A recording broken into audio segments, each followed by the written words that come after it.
Happy Mother's Day. It's Mother's Day, right? Happy Mother's Day to all the mothers out there.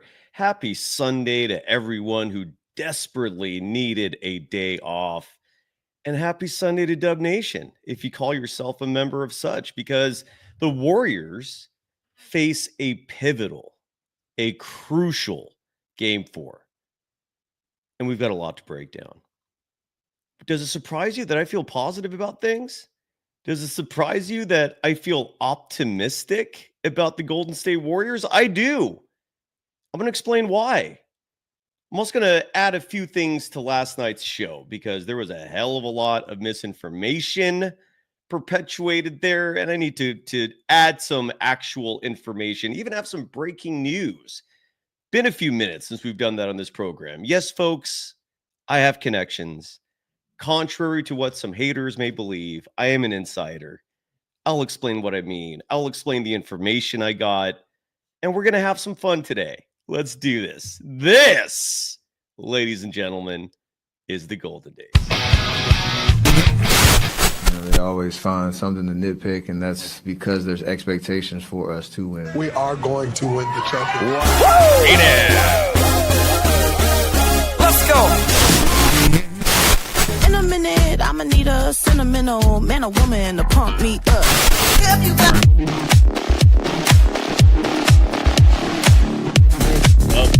Where you at, ladies and gentlemen?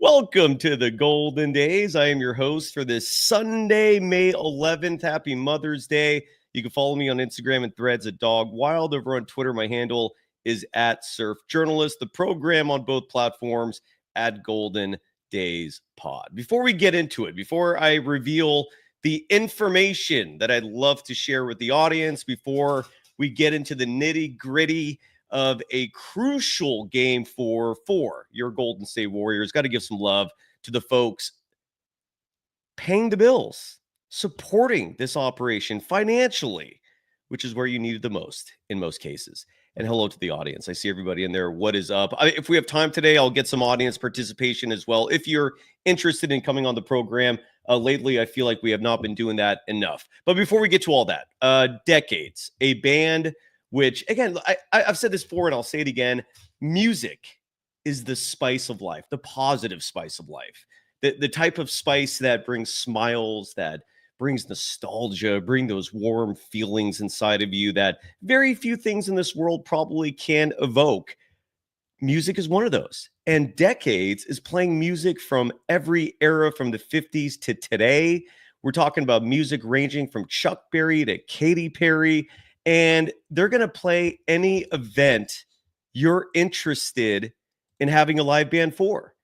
Whether your event's a corporate fundraiser, whether your event is a corporate party, like the Catalina wine mixer, infamous from the movie Step Brothers, and you're looking for someone like Prestige Worldwide to come in there and save the day. Maybe you just want someone for a birthday, for an anniversary, even just a good old-fashioned backyard rager. Decades is the band for you. And side note, we're going to get one of the band members on this program next week. It's part of the perks of being a sponsor of this program. Billy, I'm excited to have you on the show in the upcoming days. And if you want this awesome band who's from Chico, they're NorCal natives, they're Golden Dazers, they're huge Niners fans. They're literally the band playing all the pregame festivities next door to Levi Stadium at Great America, those red zone rallies, the music that's rocking for those events is played by Decades, and you could hire them for your occasion, whatever that is. They once played a set for Eddie D at his Montana home. The same Eddie D who won 5 Super Bowls for your San Francisco 49ers, and 5 is a beautiful number, friends. Hire Decades. Either email Kyle at atomicmusicgroup.com. Again, Kyle at atomicmusicgroup.com. Mention the program, mention your Uncle Cy, whoever you want to mention, you'll get a discount by simply mentioning that you heard about them from this program. Email Kyle at atomicmusicgroup.com or go to decadesofficial.com. Book them and thank me later. Today's episode also brought to you by Visit Humboldt, a premier getaway, a premier tourist destination, especially if you live in the San Francisco Bay Area. Even if you don't, if you're coming to California and you've got your itinerary mapped out, don't skip Humboldt. It's the most photogenic region in California. It's the real Northern California, geographically speaking. I once called the place home. I absolutely love it. I try to go back there at least once a year. All these years later, after being a student there for so many years, it's beautiful. Whether you're talking state parks, whether you're talking national parks, whether you're talking a quick break at a brewery, if you're looking for fine dining, if you're looking for wineries, and incredible hiking trails, just endless acres of old growth giant redwoods and sequoias, pristine beaches, you name it. For the most part, Humboldt's got it. It's an incredible place. I am elated that they are a sponsor of this program for the simple reason that I'm selling something I genuinely believe in. Same with decades. I'm lucky. In many regards, I am very fortunate. And I hope you get to experience Humboldt too. Come back and thank me if you do. If you want help with your itinerary, DM me. Again, I used to go to Humboldt State University. They now call it Cal Poly Humboldt. Visit Humboldt.com is the website if you're looking for places to stay, things to do, or just shoot your Uncle Si a DM. Check out visithumboldt.com. Beautiful place. Get there before the summer rush. Maybe makes things a little less fun than they normally would be. Crowds are usually not a good time. Enjoy and thank me later. Visit Humboldt.com. And back to the program, a program that covers the Golden State Warriors, a program that today feels good about their Game 4 chances. I want to play some sound for each of you to get things going here.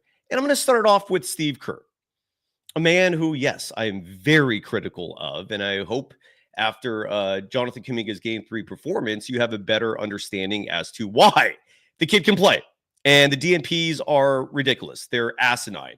And this is something that's been going on for years now in terms of personnel mismanagement. With all that said, Steve Kerr is a brilliant coach when it comes to schematics, when it comes to implementing a system that is highly effective, efficient on both sides of the ball. And Steve Kerr saw things in Game 3 that I agree with in terms of being optimistic about. This is a 7-game series. The Warriors are not out of it. They're down 2-1. Win Game 4. You're now in a best-of-3 scenario. You're a day closer to possibly getting Stephen Curry back. And the Warriors, again, showed a lot of positives in Game 3, even in a loss.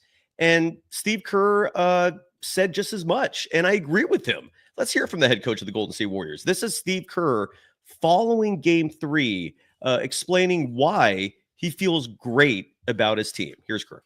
What's going to have to go right for you on Monday to kind of make sure you don't go back to Minneapolis? Not that much, really. Like, we're right there.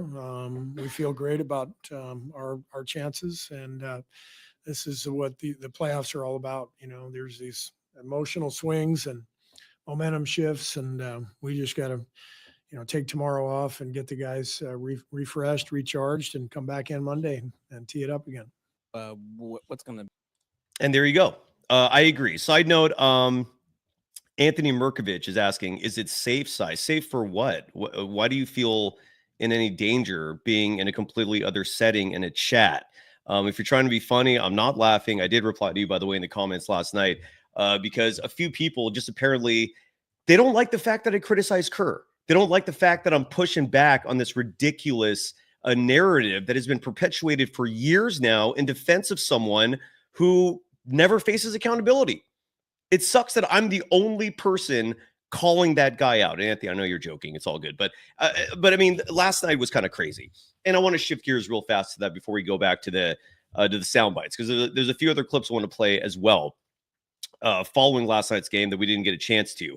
Last night's show got derailed a little bit, largely because a very close friend, Larry Kruger, and I go back 25 years. I'm going to share a story with all of you that you may or may not appreciate, and for the context of it and how it pertains to today. But he did say something last night that threw me off And when I actually decided to do the research, I realized it was a blatant lie.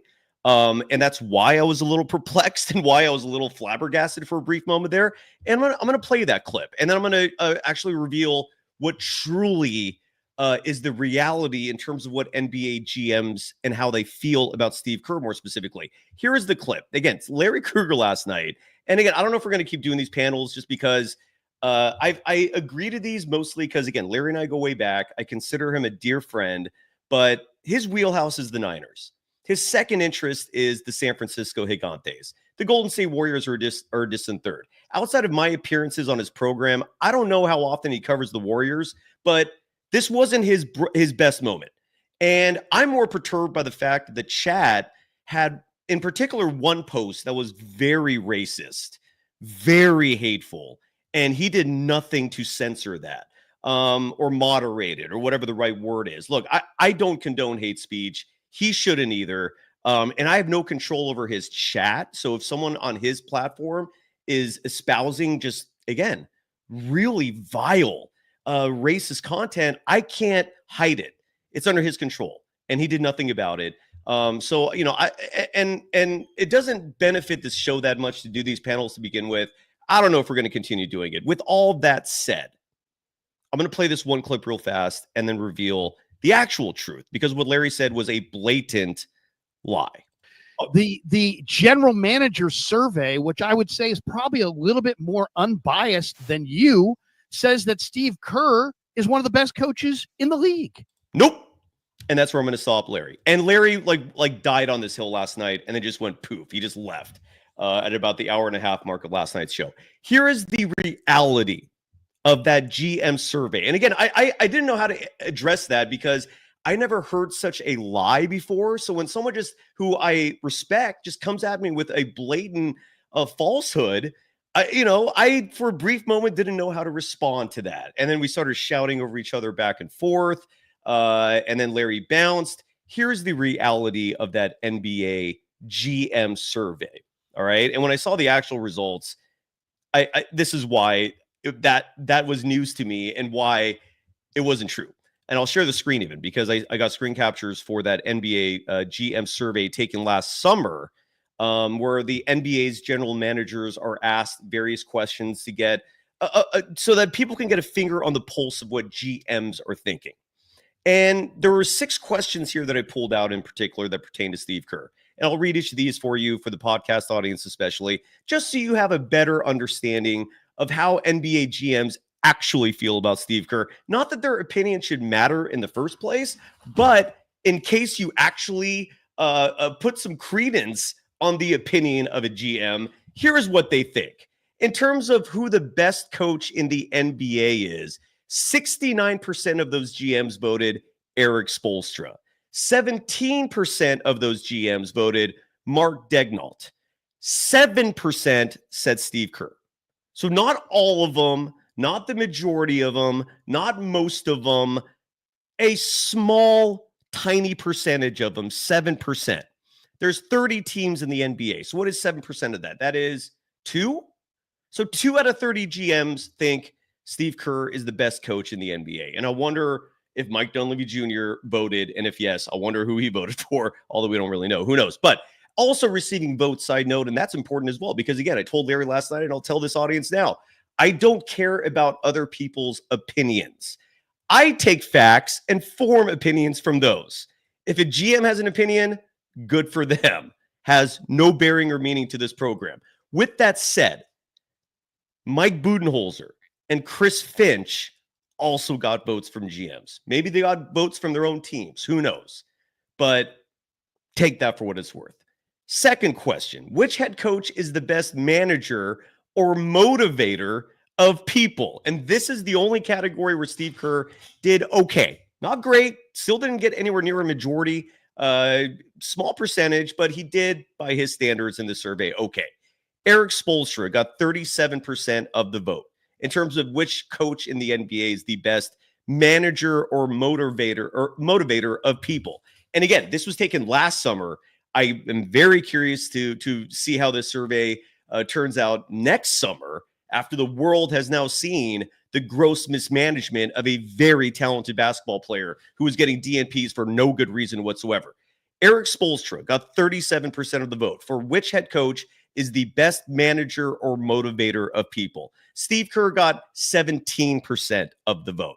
So 5 GMs is what we can deduce there. 5 GMs out of 30 think that Steve Kerr is the best manager or motivator of people. Joe Mazzulla was third with 10%.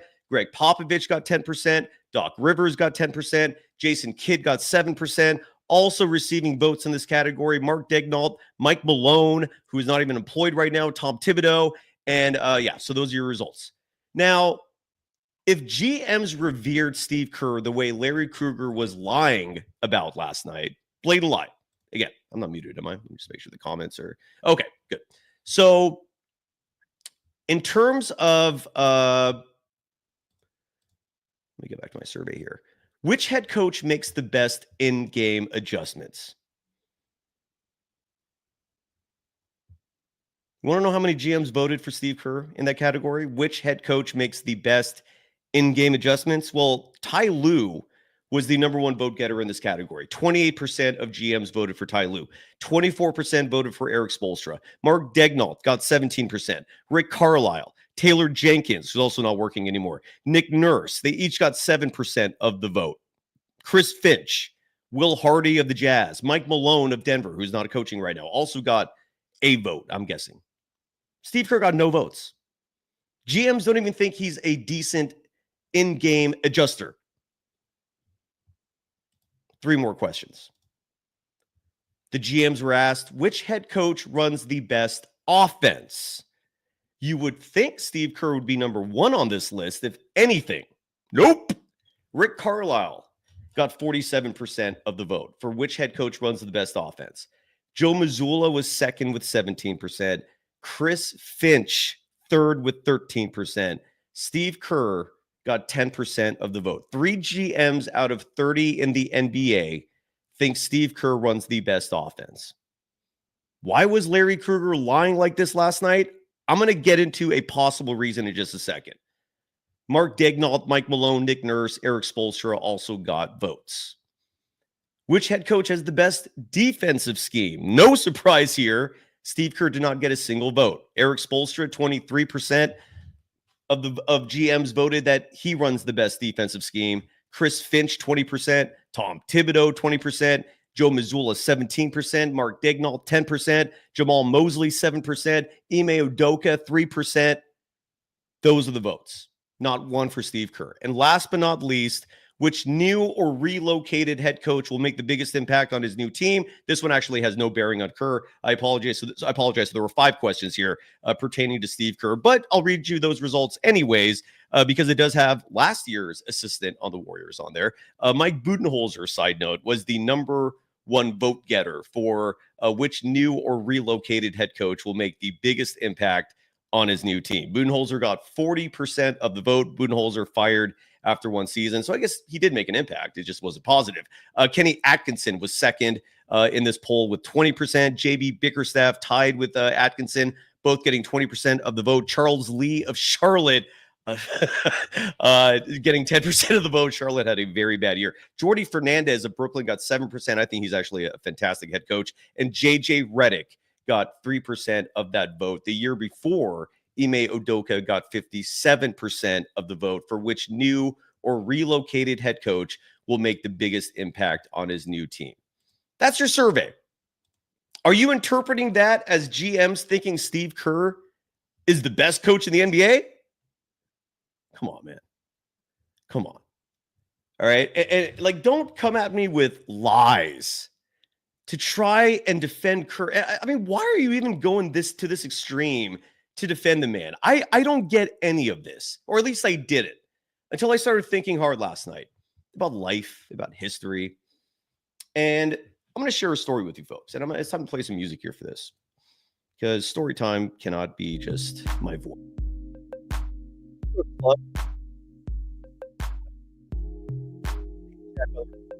Share the story. Zero Keach 1 $4.99 writing, Cy, I'm 100% in agreement with you about everything that came up yesterday. So frustrating how Steve Kerr has handled the young guys sabotaging the team. Thank you. Thanks. I do appreciate that. I really do, man, because it sometimes feels like the whole world is just taking Kerr's side. And again, I don't understand the why of this other than perception oftentimes trumps reality, and the perception of Steve Kerr does not match the reality of how he's coaching. But there's also this side of it. And then we go into story time now. So I worked at KNBR Radio from 2000 to 2009. And it formed a lot of my life. It was an incredible experience. I started working there right out of college. I was an intern initially. Forever grateful to Brian Smith, a longtime producer of Razor and Mr. T. He was a classmate of mine at San Francisco State University when I was a student there. And he's the one who told me I need to reach out to Pat Olson, the former sports director for KNBR. And he's still the radio play-by-play voice of the USF Dawn, side note. Anyway, so Pat Olson hires me and I start there. Fast forward to 2007. I am Larry Krueger's producer. Okay, Larry Krueger is hosting a show that at that time was called Sports Phone 680, and he usually ran from 7 to 10 at night or after a Giants game, right? And Larry was the primary post-game, Giants post-game host. So in 2007, the Giants had been mired with years of mediocrity. The organization was milking Barry Bonds for every single cent they could get out of his home run chase. And because the product itself was abysmal, it was lousy. And this was my first experience with corporate media and realizing just how little objectivity exists, largely because corporate media entities don't want to in any way damage business relationships.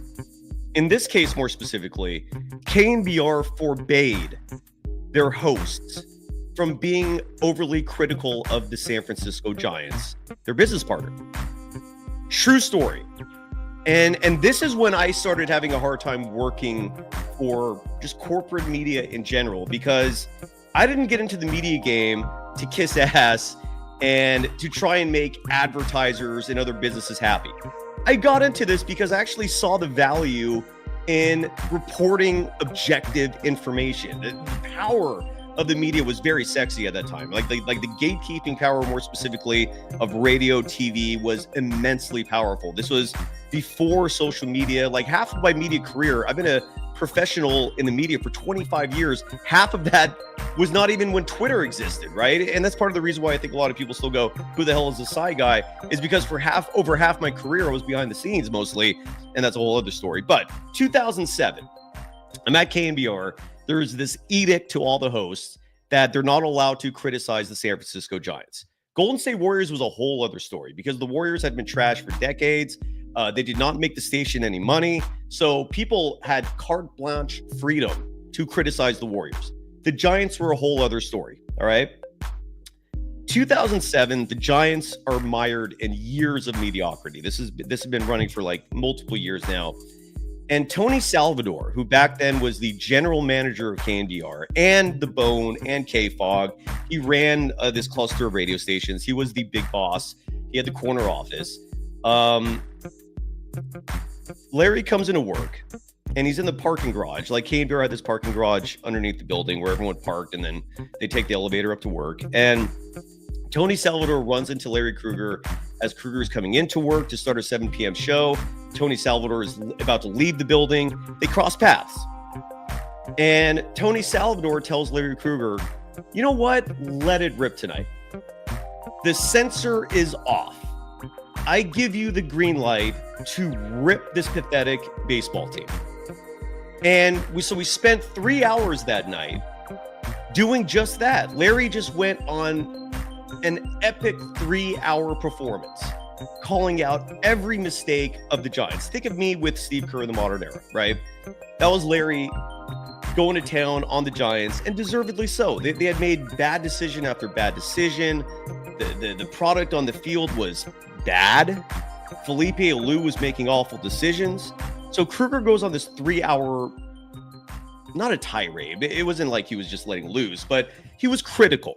He was actually being honest for a change about the San Francisco Gigantes. And in the middle of this show, Larry Krueger says a line that nearly ruined his life. He said the San Francisco Giants are hitting I can't. The line he said, I think, was the Giants are hitting like brain dead Caribbean crap. I think that's what the line was. It was definitely brain dead Caribbean. And it was a reference to the style of play in the Caribbean, meaning in like Cuba, Puerto Rico, the Dominican, you have a lot of baseball players who are undisciplined, who swing at everything, who don't focus on pitch count. And so Krueger was calling that style out. Nobody said anything that night. Nobody flinched about the comment. No one gave two shits about this little innocuous phrase that he said, which was brain dead Caribbean slop. I can't remember. It was brain dead Caribbean. I know for certain that phrase was uttered. The Giants, just from this one show of Larry actually being honest and critical of the Giants, were so perturbed by this that one of their PR lackeys got a transcription of this show. And again, keep in mind that it was 2007, so there was no like recordings of the show. You couldn't go back and listen to the podcast. It was out in the ether, and that's it. But the Giants recorded the show. They got a transcript of the show, and they laid out on Felipe Alou's desk the transcription, which read, in that one part that they circled and I think read, brain dead Caribbean slop or crap or whatever it was. And the PR lackey, working at the behest of ownership, was telling Felipe Alou, look at this. Look at what Larry Krueger just said about you. He called you a brain dead Caribbean. Never mind that there was zero racial connotation intended or otherwise in this comment, but Felipe Alou, who played in the 50s and 60s, I believe, who had been a victim of numerous racial taunts in his own playing career, got triggered by this, did not like it, went on a national tirade and a campaign against Larry, went on SportsCenter and called Larry Krueger, not making any of this upside down.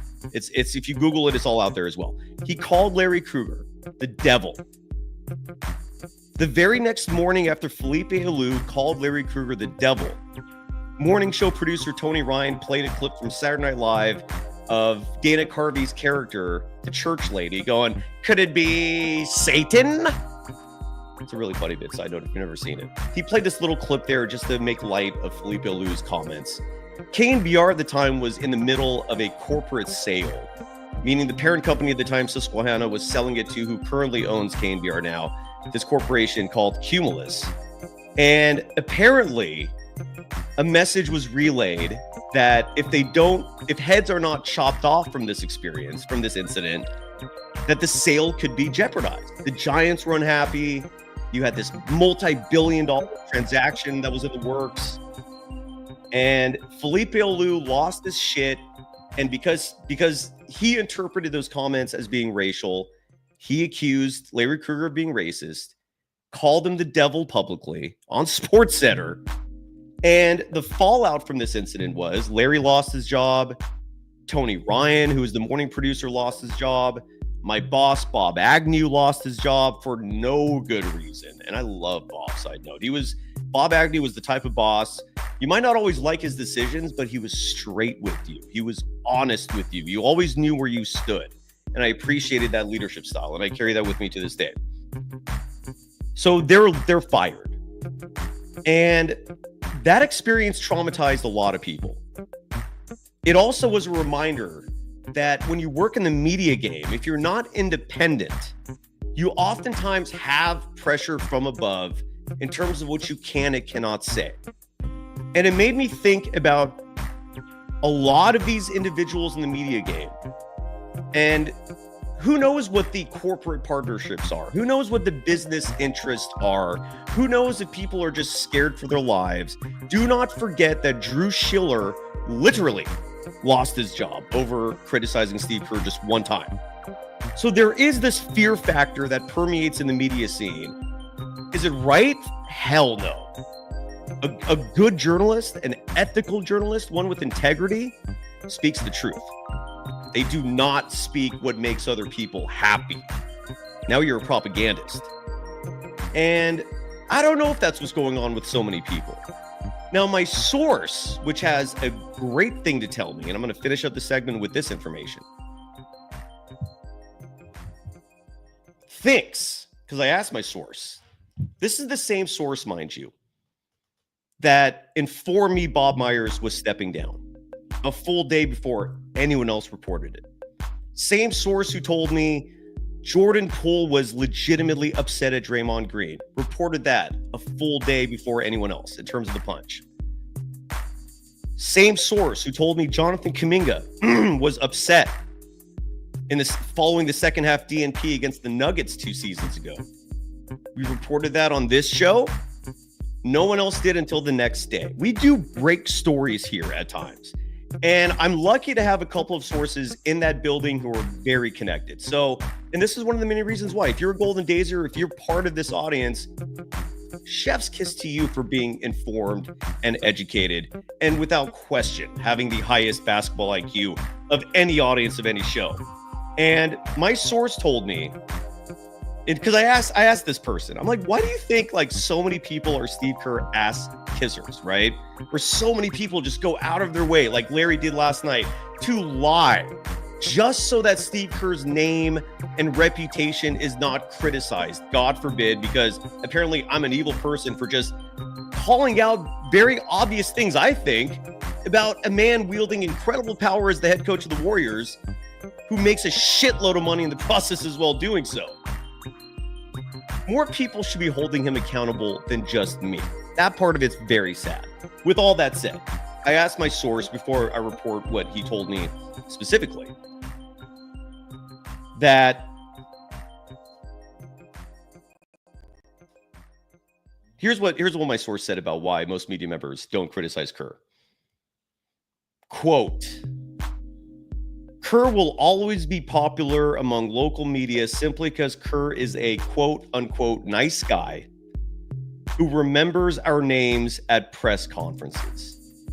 People feel loyal to him because he calls us by our first name, and it makes them feel important and special. Simple as that, unquote. That's his belief.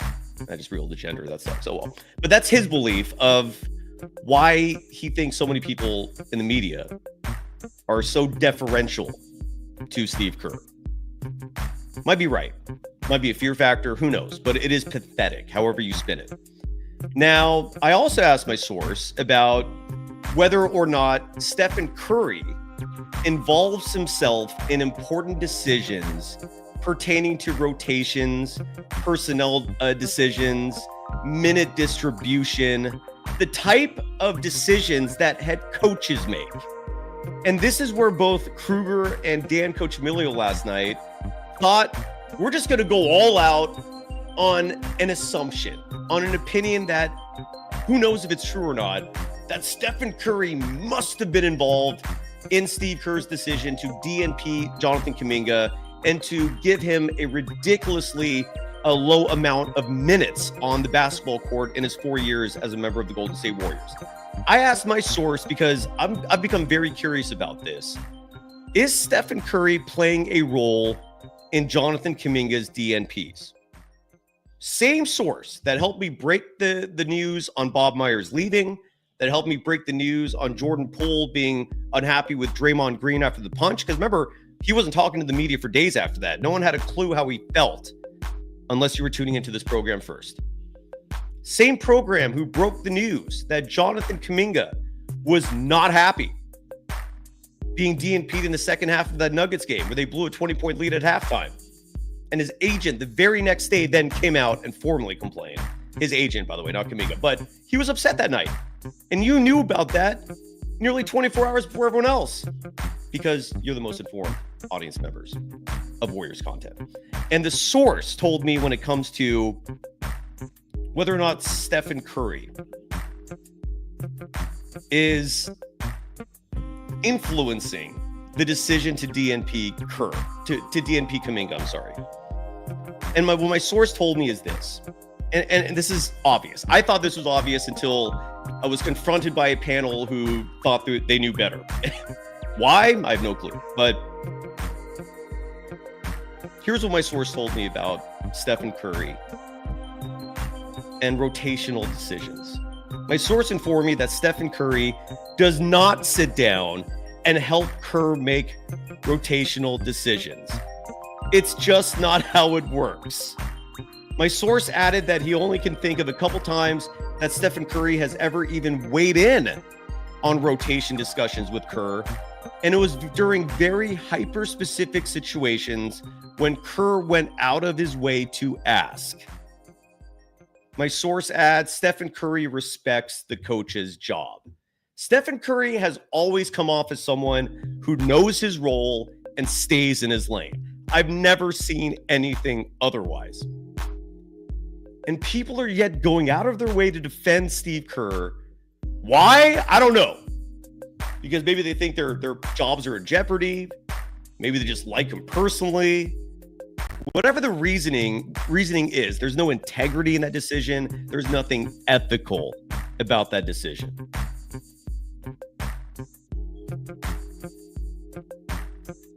I.O. Soul dropping a $1.99 saying it was brain dead Caribbean hitter swinging at slop. Yeah, I can't remember the exact verbiage, but that incident sucked, man, because Larry did not deserve to have his life potentially ruined. He was out of the media game for years after that. Tony Ryan only got back into the media game because I was ready to leave KNBR in 2009. And I told Tony, do you want me to put in a good word for you for this creative director position? I did not know 6 months after I left that the game would show up and suddenly make my job and the salary that's associated with it worth like triple what I was making. But that part, what are you going to do? Anyways, the point is, it was a shitty situation.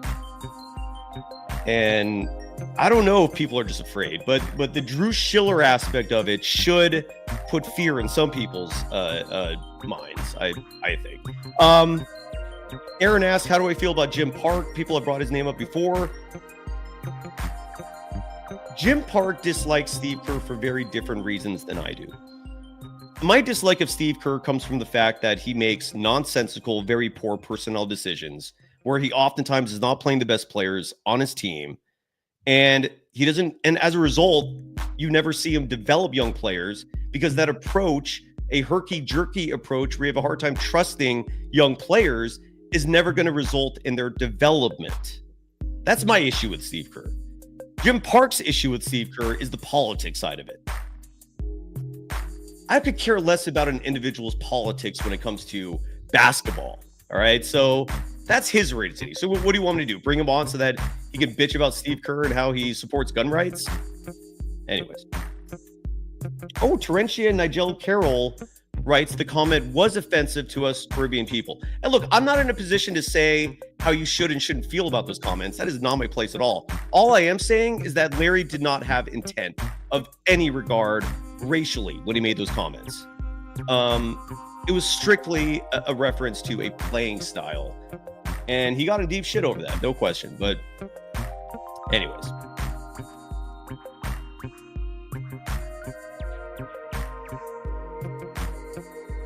And if you're offended by that, it makes sense. Again, but all I'm saying is that he paid a price for those comments. Because Sharia Brown is saying hell offensive. I get it. But it's just the part that was very suspect to me going back 18 years to that incident is no one complained about it for 2 days. Not one person said a thing about it. It wasn't until, or 3 days even, it wasn't until a transcript was placed on Felipe Alou's desk with those comments that's when the uproar started. Anyways,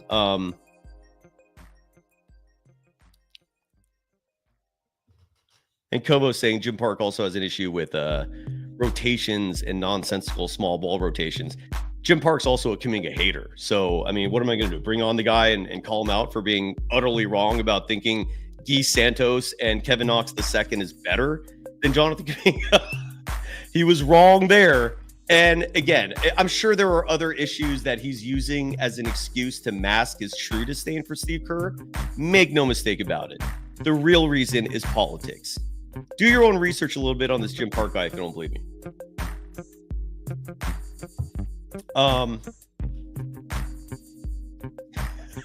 Now, Julian Bashir. And I know we're being frivolous at this point, saying that my source tells me Steve Kerr has been drinking adrenochrome from baby's blood to fix his back, going down the great Hunter S. Thompson route. My hero, gonzo journalist. Crazy Boo Boo Chicken writes that all coaches make some bad mistakes. You make them sound like the only bad NBA coach. Well, I cover the Warriors. I mean, I'm not sitting here putting other NBA coaches under a microscope like I am with Kerr. But again, the last 3 years, the fact that not one player has developed under him, it's a problem, man. And the fact that he almost ruined Kuminga's life, literally, would have cost him potentially hundreds of millions of dollars if Kuminga did not get that opportunity last night. I'm just not forgiving him for that. I just don't trust him when it comes to personnel decisions. Here's another thing about Kerr before we move on from the subject. There is one more thing that I've forgotten in all this, because Dan Cochimilio last night brought up a tired, lame Captain Obvious statement, which is, well, what about the gold medal in the Olympics? Because that's the pushback for the Jason Tatum DNP. I completely forgot until someone on social media brought up the fact that just the previous summer, when Steve Kerr was running the FIBA Cup, that was the warm-up to the Olympics. When Kerr did not have the superstars, he did have Anthony Edwards. He benched Anthony Edwards on that team. He was giving Austin Reeves the bulk of the minutes on that team. Austin Reeves. He placed more value on Austin Reeves than Anthony Edwards. And that team finished, what, 6th? Come on, man. Come on, man. Deloading_1 is asking, how's Jason Tatum playing right now? You mean, how is the best player on the reigning world champions playing right now? Well, last I checked, they utterly destroyed New York last night, and one more win, and their pursuit of a repeat world championship is still on. Young West 79 adding, the USA did not even medal in that tournament. You are correct. Yeah, Koba, the Warriors, I'm sorry, Team USA got cooked in the FIBA Cup that summer. So anyways, so that's, I'm done with Kerr. I want to play a couple of other sound bites, but I did have to address a few things and get some more truth out there, because last night was insane. And I'll end the conversation about last night on this. There was a few chat comments that did not come from this audience, thankfully, gratefully, and not surprisingly. They came from his show, and they were vile. There was one post in particular, and I saw it, and it was vile, it was racist, it was wrong. And I don't have control over the other show's chat comments when we're doing these dual streams. So it makes me really second guess whether the panel thing is a good idea moving forward. We'll see. I don't know what we're going to do with that. But to be a part of a panel where, like, you know, the other folks are just giving me amateur type content, giving me like Captain Obvious statements, but he won a gold medal. He won 4 championships. He's going to be in the Hall of Fame. Dude, wake me up when you actually bring me something that is not the most obvious selling point for this man. Every time I hear 4 championships, bro.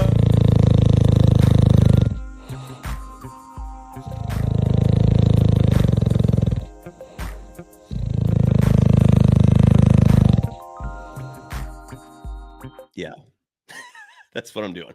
So we shall see. We shall see what happens with the panel moving forward. But producer Ryan is saying, no offense, but Frank knows way more ball than you do. So no offense taken. Frank played D1, and truth is, I really like Frank. I actually, if he's down for it, I'm going to bring him back on the show at some point soon. I've never. No, Frank's awesome, man. I mean, we've had fun. Yeah, I respect Frank a lot. No pushback there. I think Frank's an awesome dude. All right. So I want to play a couple more sound bites real fast.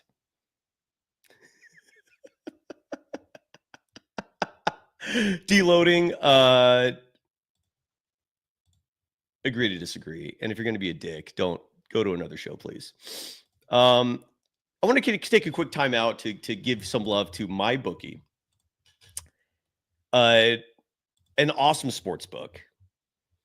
It's crunch time. It's the NBA playoffs. It's also your chance to score big, whether you're riding with favorites, cheering for the underdog, Place your bets live as the action unfolds. Use the promo code MM50, M as in Mary, 50, MM50, to get a 50% deposit. Or, I'm sorry, a 50% bonus on your first deposit. Put $100 in, they'll give you 50. Put 500 in, they give you 250. Sorry for the brain fart there. Point is, they're an awesome sports book, and I bring them up because I want to mention the line real fast on this game tomorrow. If I can find it. Here it is. So the line, and by the way, side note, there is something out there. There is something out there which is a little disturbing, and it's a clip. And again, I'm not going to sit here and pretend that lip readers are,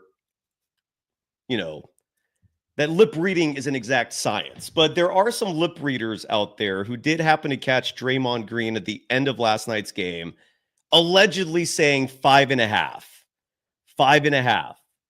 And the Warriors were down, I think, 8 at this point. And supposedly Draymond Green was saying 5.5 to Kuminga, who then hit a late game 3, so that the Warriors lost by 5, covering the 5.5 point spread. But I also, again, it's lip reading. Who knows if there's truth to it, but a few social media accounts have been posting that. I am curious. I'm definitely going to monitor that because I highly doubt Draymond Green would do anything about anything like that. I don't think there's any chance in hell he's going to jeopardize everything he has, the Warriors have, to gamble on his own team. Maybe he was joking. Maybe the lip readers were entirely wrong. But when you actually watch it, it does look a little suspicious. Just a little bit. I just want to point that out because there is a clip out there, and if you see it, you'll know what I'm talking about. It's kind of crazy. But the line for game 4, the Warriors were 5.5 point underdogs in game 3. They're 5-point underdogs in game 4. Plus 169 is the money line, and the OU on these games, the over-under is insanely low for game 4, 200. The bookies have been freaked out by these defensive battles. Like last night was 102 to 97. So the total was what, 199? Am I doing my math right? Yeah. So the OU for game 4 is 200. And I feel good about the Warriors. And here's part of the reason. Let me finish my ad read real fast. And those lines courtesy of MyBookie. Bet anything, anytime, anywhere, only with MyBookie. Yeah, Anthony Mirkovich. Yes, that is the accusation from these posts, and which include video clips. Go see for yourself. It's out there. But that is the insinuation. Yes, that Draymond Green was nudging Kuminga along to hit a 3 so that they can cover the spread. But again, I'm not going to rely on lip readers and pretend that's an exact science. But it's out there. And Mirkovich, thank you for that. That pick back there, I got when I used to own a surf shop in San Francisco. Seth Migdale is the photographer. I don't know what Seth is doing these days. I haven't talked to him in a long time, but Seth, forever grateful for that incredible picture. Thank you for that. And it's now been a backdrop for my shows for years, and it was originally hanging up for sale at San Francisco Surf Company once a long time ago. Sharia Brown in the chat writes, I like that Jimmy Butler said him and Kuminga can and will play together. Let's hear from Jimmy. I agree with that sentiment. We all saw it with our own eyes now. These two can play together. They combined last night for, 63 points? Is that correct? Jimmy Butler had 33. Kuminga had 30. 63 points. I believe that accounted for 65% of the total points by the Warriors. And let's hear from Jimmy Butler after last night's game. Jimmy Butler likes playing with Jonathan Kuminga. I don't blame him. Let's hear from Jimmy Butler because he spoke about this. So did Kuminga. We're going to hear from him in just a second as well. Here is Jimmy Butler. Jimmy, after the last game, you said you and JK can thrive together, and tonight you guys did just that. What do you like from him tonight and his aggression? Everything. Shooting the ball when he's open, attacking, into the free throw line. it's a beautiful sight to see. But like I tell everybody, me and him can thrive together. I know how to space the floor. You know, I can tell him, hey, when I have the ball, you go here and you do this. And we talk, we listen to one another. And then he has an incredible game like tonight. And he did so many good things out there on the floor. And I know that he's going to be a huge part in us winning on Monday. Jimmy, I like that. I like that a lot. That's an awesome clip. It's the opposite of ignorant. Someone in the chat's asking, my fams writes, whoops, no, what is over here? Writes, why would Kerr promote the narrative that Kuminga does not fit with Jimmy, Trey, and Steph? I don't know. Why do you think I've been going crazy about this? It's insane. It's insanity. For the same reason that he thought Jason Tatum was not a good fit with Steph, LeBron, and Durant. He could have easily played with those guys. It's a joke. Ramel Jose writing, when Steph plays, JK is unplayable. You base that on what exactly? Is this you hating on Kuminga because Steve Kerr told you to, and now that you see with your own eyes that he was wrong, you're trying to make up any excuse imaginable to continue pretending your argument is right? Why would you write that? There is nothing that supports that ridiculous statement right there. Terentia Nigel Carroll is writing, Jimmy's looking for his first chip. He ain't playing. Agreed. Steph has 4 chips already. Jimmy and Kuminga will break out tomorrow. I will say this about tomorrow's game, on top of a lot of other things.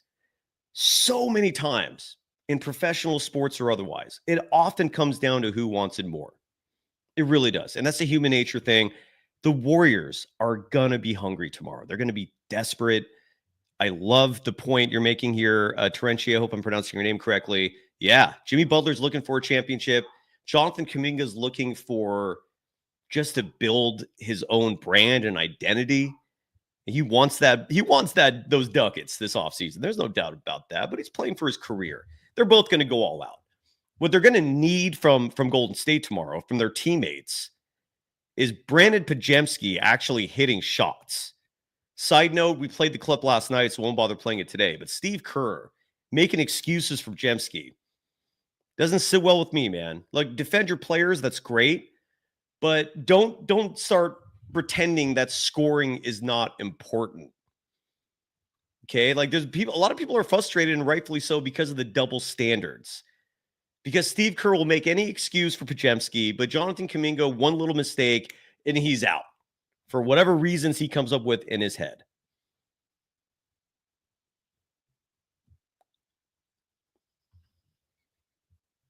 Eddie757 adding, Kerr's statement about Kuminga not being able to play with Jimmy Butler probably insulted him. Yeah, probably. He's a savant and can meld his game to anyone. Jimmy has done that to play with Steph. Absolutely. Deloading one, I'm going to ask you to do me a favor. And this is something I hope everyone else listens to as well. Stop telling other people you watch the games. Everyone watches the games. We're all watching the games. Just because you watch the games does not mean that that point alone gives you a win in whatever debate you're engaging in. All right? Everyone's watching the games. Point out specifics if you believe something. At least if you want to come off as someone who is competent in a debate. We're all watching the games. Come on. And speaking of Kuminga, by the way, I want to play this clip as well, because Kuminga was asked about playing with Jimmy Butler. Let's hear what JK had to say. Our player of the game from last night, 30 points. First time in his career he scored 20 or more points in a playoff game. Here is Jonathan Kuminga. I think I did okay, just, being around him, just playing off with him, just knowing what he wants, and just talking to him more within the game going. I've been watching how everyone just move around him, how everyone is playing around him, and, it was just a matter of time of just me going out there. I think this is the most I ever played with Jimmy. We all basketball players. We all just, you learn as you watch And I feel like just me watching and learning every other day, it makes sense, playing around him it's kind of actually easier. It's just the same way as Steph in a different way. You got another play with Steph and you got another play with Jimmy. They're two different people, but they attract so much attention that you just got to be alert when they got the ball. And there was Kuminga. And again, it's insane to me that in year 4, he still does not have the full faith of his coach. This kid should have been playing in year 2. My frustration, sorry to beat a dead horse saying this, but again, back when the Warriors won the championship in 2022, Bob Myers laid a plan, which was a vision, which if it had been followed, would have resulted in a 5th championship by now, would have resulted in Kuminga and Moody fulfilling their potential by now. And when I say we, I mean the observers, the front office of the Warriors as well, would have a very clear picture of what these assets are. You're never going to find that out without playing someone. But instead, the Warriors won the title in 2022, and Steve Kerr thought, I got to roll with the same guys that won that championship because that's how this works. Never mind the fact that the rest of the NBA is constantly evolving and changing. But Steve Kerr just had to keep going with the lineup that won in 2022. Anyways, one more clip to wrap it up. And I gotta bail. Happy Mother's Day to everyone. Mom, love you. If I don't see you today, I promise I'll make it up to you.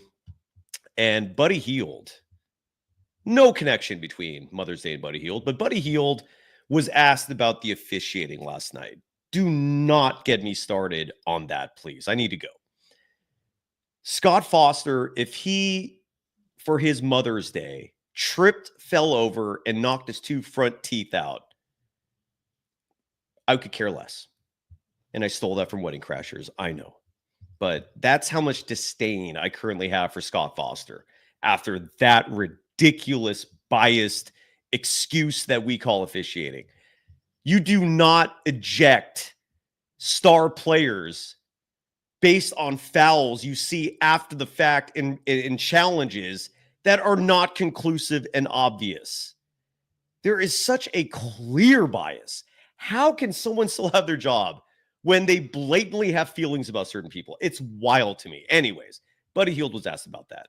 And his answer, I think, is pretty obvious, but I still like hearing it from certain players. So here is Buddy Hield, whose offense will be sorely and desperately needed in Game 4. Here is Buddy. Yeah, man, that's a tough call. Just that's a tough call, man. I feel like everything didn't go our way tonight that we thought would go our way. There's the offensive foul. I just don't understand the rules, and Draymond is all the world defensive player, and the guy put your forearm in his chest. I've seen when guys referee challenge it went automatically. They didn't take that long, and I feel like they were like debating it too long on the challenge and reviewing it, and it was going over time, and they're trying to figure out what's the right call. And I just know that everything just went our way today, and that's how the game is, though. We don't want no excuses. We don't want to feel sorry for us, but nothing went his way today. We're picking up a foul against McDaniels and hands part of the ball, but we didn't get calls where we supposed to get. Jimmy got fouled a couple times in the rim.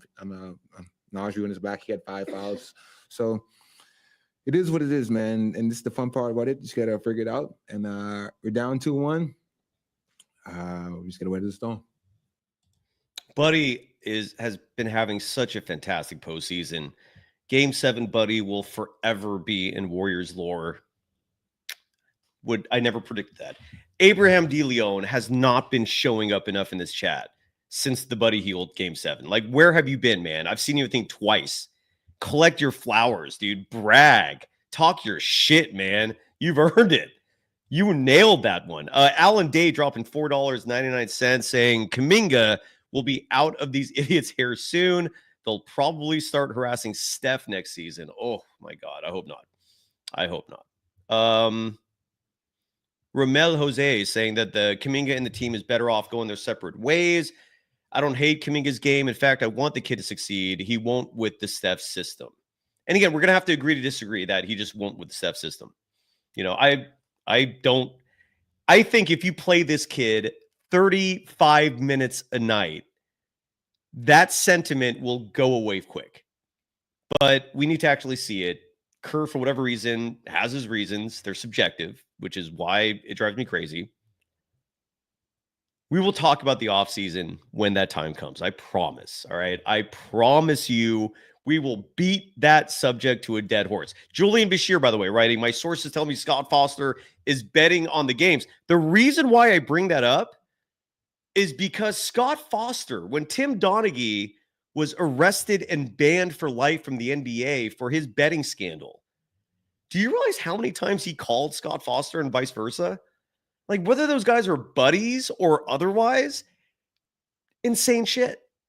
Absolutely bonkers that Scott Foster is still calling games today. Maybe that's what Dre was talking about with the 5.5.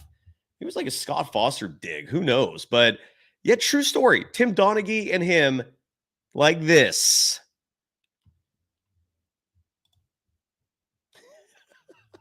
Anthony Merkovich is saying, get a tier 1 pass and tell Kerr. Funny enough, you don't need a tier 1 to interview Kerr. And I've interviewed Kerr plenty. It's one of those things where he will give you a runaround. He'll give you answers that then if you follow up, you're going to look like an asshole. Kerr is brilliant at the media game. I've said that from the beginning. He is a media savant. He knows how to answer those that, do follow-up questions, that probe. He'll give you answers like, well, we had combinations to figure out. I felt based on watching the game. Like, he'll use verbiage like that how do you respond other than just telling him you're wrong, right? And if you do that, then you might get kicked out of the presser. So, all right. Anyway, so there we go. Tomorrow night, I don't know what the postgame show is going to entail. Sophia Jones, I think, is going to be my co-host tomorrow night. Regardless, I feel good about the Warriors in Game 4. I really do. The Warriors have talent. The Warriors have a roster that even without Steph can play elite defense. We saw that last night. The Warriors have players, multiple players, that can score you points. They just got to put it together. Certain players, Brandon Pajemski especially, have to contribute a little more. Quentin Post has to, something has to come out of that guy. Maybe Trace Jackson Davis will get a bigger role in Game 4. 11 minutes, 5 seconds for him. We did not get a chance to touch on that much last night. Maybe it's something as simple as that. I don't know. I do think, though, 18 minutes, 2 seconds for Kevon Looney, too much. I do think 25 minutes, 34 seconds for GP2, too much. 39 minutes, 8 seconds for Brandon Pajemski, too much. You can reallocate these minutes. You can. There are minutes better served for other players. I think Moses Moody's going to have to make an impact. I hope he rediscovers his three-point shot because he's been struggling lately from that category. Quentin Post, make some threes, get some stops, please. Make Rudy Gobert look like a center and not like a legitimate, gigantic monster out there. Just, please. All right, we're done. Hope you all are having a happy Mother's Day. We're back at this tomorrow night. Warriors, T-Wolves Game 4, a game that I feel good about. Let's just see what happens, though. But thanks to everyone. Kev F adding, if Kuminga can raise his trade stock, inquire on Giannis. I think that's already taken care of. I've gotten some pushback on this, and we'll finish on this note. But I really do think the Warriors have the pieces to get Giannis. I genuinely believe that. It's going to come down to two things. One, does Giannis really want to leave the Bucks? And two, what's in the Bucks' minds, right? But you can literally present a package with Kuminga sign and trade, Moses Moody, who's making $13 million next year. Buddy Hield would probably have to be included in that trade just for salary purposes. Brandon Pajemski would probably have to be included. You would be decimating your team for an all or nothing season with Steph, Giannis, Jimmy Butler, and Dre. And then you just surround that with veteran minimums and whatever, G League players you promote. But it's possible. I really do think it's possible. Julian Bashir is saying you can't keep Draymond if you want Giannis. Rules wise, you can. It is a realistic possibility to get Giannis without giving up your core 3 veterans. But correct, Julian, they would have no bench of any kind. Now, the good news is you have a team stacked like that, and you probably will not have much difficulty surrounding them with veterans of decent talent who are thirsting for a chip. Don't also forget those veterans are getting 45 to 50 national TV games a year. There is notoriety that comes with playing with a super team like that. I don't think it's impossible, but we shall see. All right, everybody. Thank you. Happy Mother's Day one more time. Be back tomorrow night. Bye-bye.